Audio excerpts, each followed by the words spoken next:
Hi Mark, just interviewing you for Scree blog. Hi, Emil. Time is 5 to 5. It's a overcast day and I've been rushing around town and I'm hot and bothered. How are you? Yeah, I agree. Sort of. It's album launch day. Uh, Are you glad your album's launching? yeah. How do you feel about it? Um, It's been a long time in the making, hasn't it? yeah, it kind of has. A lot of help from you and other people. I put it all together. Yeah. So get by with a lot of help from your friends. It must be a relief to have something out there to have popped that cherry at last. Yeah. And have an album in the public sphere and not just in your head. Because you've been playing guitar a long time. Yeah. So it's something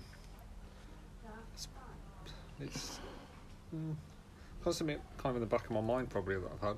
Yeah. Sort of, it's been there for a while. Where did the inspiration come from? Something dealing with grief and stuff, I suppose. Okay. Yeah. Is that something you want to talk about a little bit, or Not particularly. just broadly, like those kind of feelings fed into turning it into something creative rather than just a negative, upsetting kind of It's emotion, or it's sort of a self-discovery, therapy, I suppose, in a way. so in a way you were musically working through some emotions and from experiences you'd had with people you'd known and stuff, and just kind of working through that in song kind of thing. Yeah. Because there's not a lot of lyrics on the album, is there? No. It's very sort of instrumental. But there's a lot of feeling in it, in the music. Yeah. I try to, convey quite a lot of that sort of stuff. And when you had first showed it to me, you said, like, I wasn't having a good time when I did this. In a way, like, there's pain in it. Yeah, there is pain in it. Mm.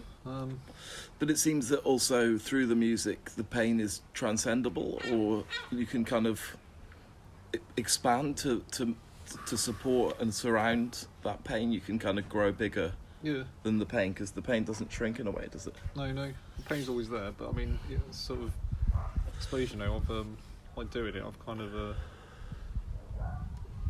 sort of helped myself in a way, Yeah. Sort of, that's my sort of grief time, and Yeah. I've done it through music, but also I've created something good as well out of it. So I'd say from a negative, I've brought quite a bit of a positive. Yeah.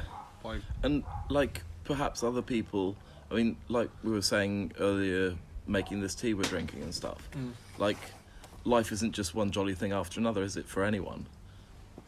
And other people are going to have experienced some of the emotions in this album, and to listen to, like, if we talk about myself for a second, I do with Leonard Cohen's record.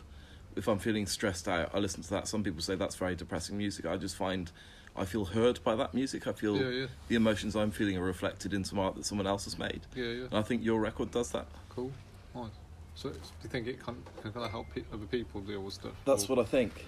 I don't think you've put negativity into the world. I think you've put something really positive in that will help people who have experienced negativity, but will use that music to feel that they're not alone. Yeah. That's good. Yeah, I hope I've done something like that. I was kind of just sort of, when I made it, I didn't really have anything in mind. I just kind of was doing it. Best way sometimes, isn't it? Yeah. I mean, presumably you had some kind of mood board if you were trying to create a shoegaze thing-ish, or... Yeah, well, because I was listening quite a lot of that, I suppose. What were you listening to? Probably My Bloody Valentine and stuff. Yeah. More than sort of Slow Dive or something. Yeah. And still sort of some metal stuff that has aspects of shoegaze. Yeah, I know the kind of stuff you mean, like the sludge and stuff like that. Yeah, or like lots of pedals and... Even, I'm going to say it, Deftones, because they're a big influence. You got loaned some pedals by a friend, didn't you? Yeah. Tom Gerald. Yeah, I loaned them. Yeah. It's let you use those pedals, and that obviously was instrumental in the album happening. Yeah. And there, I think, is a sense of play in the album, as well as there being like a feeling that there's quite strong emotions in there. There's a sense of excitement and playfulness in your handling of them, and like the joy of discovery. And I think as a listener, we can enjoy that with you. That's cool. Yeah. Sort of I think, playing like sort of just straight guitar into an amp or whatever, or just distorted. Yeah. I wouldn't have got those soundscapes and stuff. No. How did you go about recording it? Well, I used my phone really for Yeah. a lot of it. Well, it's there, isn't it? Yeah. So I had it there. So I didn't have to sort of try. You don't have to mess about with No. complicated machinery. Because I went for sort of the mood I was in. I didn't really want to play it in a different, frame of mind sort of thing. So Yeah. So They're like snapshots of Polaroids of where you're at that point. And there's bits that sound amazing, but I know all it is really is the TV was on in the background, or someone was shouting to someone else in the house or something like that. Yeah. But it all adds to the ambience, and it all fell together remarkably, which you put it together in a way. But in another way, I feel like what's happened here is something I try and do when I'm painting and stuff, which is allow the accident to take partial authorship of the work. And to leave some things to chance, or to improvise, and to... Does that rhyme with your experience? Yeah, definitely. I mean... I don't feel like you were super anal about how it was recorded or put together, or... No. I mean, because like people came in the room while I was doing it, that's why there's those sounds on it. Yeah. So... But they're serendipitous in a way, they add to it. Yeah, it kind of just happened, and then it kind of gives people sort of a picture of sort of my life in a way. But filtered through all these effects and everything, so it's a kind of impressionist picture rather than a stark one. Or... Yeah. So it's like, because from the sad times, there's also the happy times in there, like sort of the family aspect of stuff. Like, Yeah. Like my partner and my son and stuff. Yeah. Which is a big part of my life, obviously. Yeah. Which has kept me going, really, through it all. They've been a big support and help, and... Yeah. And obviously my friends, Yeah. Because, I wouldn't have made anything like that without help from my friends. Yeah. We all try and help each other, don't we? Yeah. I mean... one thing I wanted to ask you, is like a statement in a way, is what I think you've done, and it's whether you were setting out to do this, was you've done a My Buddy Valentine on a £10 budget. Like, you bought Mixcraft. Yeah. You got borrowed or given pedals. Yeah. What else have you spent money on to make this album? Like, you've thrown me a bit for the printing of the CDs and stuff, but really it's on a tiny budget, this record, isn't it? Yeah, it's very DIY. Yeah. What sort of had to hand in a lack of money. Yeah, but necessity is the mother of invention, isn't it? Yeah. Like, probably you'd have done something equally as interesting if you'd have had 250 grand to play with, but maybe it would have just imploded and fallen apart. Like, something about the sketchness of it, like it's like a sketch that you've then collaged with or something. Yeah, that's it. Like, to give an analogue in visual art. Yeah. So, probably talking too much for this is your interview, but like, I've got a lot of ideas about what you've done, and it's part of your like, art as I well. love what you've done. I will acknowledge what you said, and like, the part of it being my art, to the extent it is I'm trying to have an art practice that supports other people beyond the remit of me just pushing out things that I've done and publishing them in various media. So what I mean by that is, like, there is a branch of art called Art Utile that I've vaguely heard of, don't know much about, but they'll like do some gardening for someone and that'll be their art. And I was sort of inspired by that partly, just to think creatively about that concept. Like, when just to hark back to Dark Tales, which I did with and for Gareth Botton's, I found it much more exciting, engaging and interesting and satisfying to facilitate another artist, maybe who had some barriers to doing it themselves, than I do to just push my own stuff. And like, I don't want my stamp put on the CD. I haven't written mixed by or mastered by Omar Majid or anything, because it's not hugely important to me.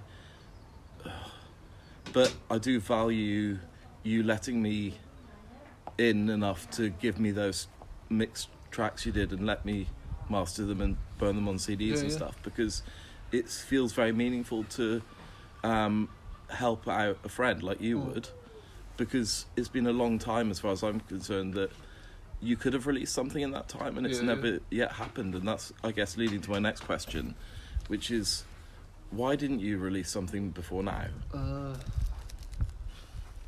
Time factors and stuff, I suppose. Does life gets in the way, or? Yes, well, and it's because it's quite personal as well. Yeah.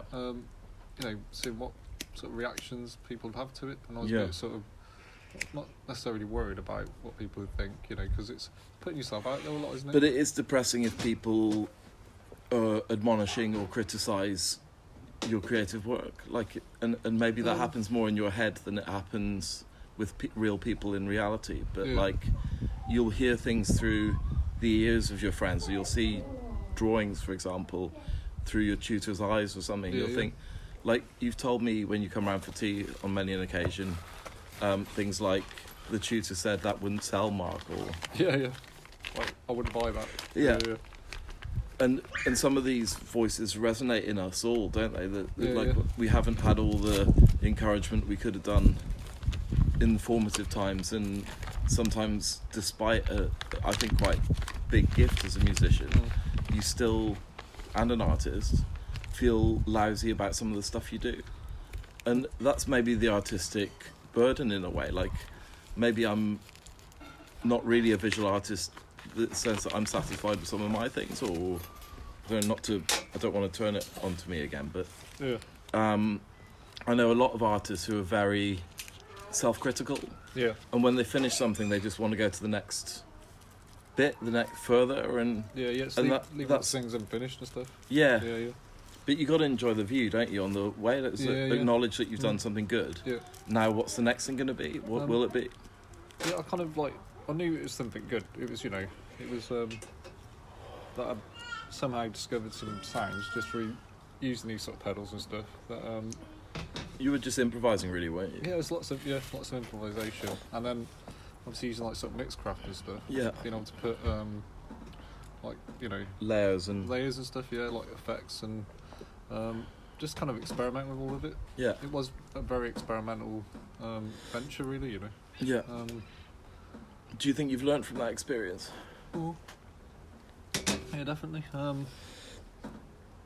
mean, that's like, if I had like a big, studio with like all the instruments and stuff in it, it would have sounded different. Yeah. But I had to work with what I had, sort of thing. So with Mixcraft, it had some drum beats and stuff. I mean, initially I probably wanted sort of rock drums and stuff. Yeah. But I used a lot of sort of electronic drums. And that because they were the same as sort of it was their sort of thing. Yeah. And that kind of made it more of a hybrid sound than a straight up shoegaze record, because it's got kind of, would you say, like IDM kind of elements, or like electronica, or it's got electronica, and I wasn't really pushing for an electronica sound. I just wanted sort of a repetitive sort of beat. Sound like a drum machine, but like something hypnotic, basically, because it's a hypnotic album, isn't it? Just something just to sort of take you on that journey, sort of thing. It does take you away from yourself. Yeah, it's a good sort of escapism.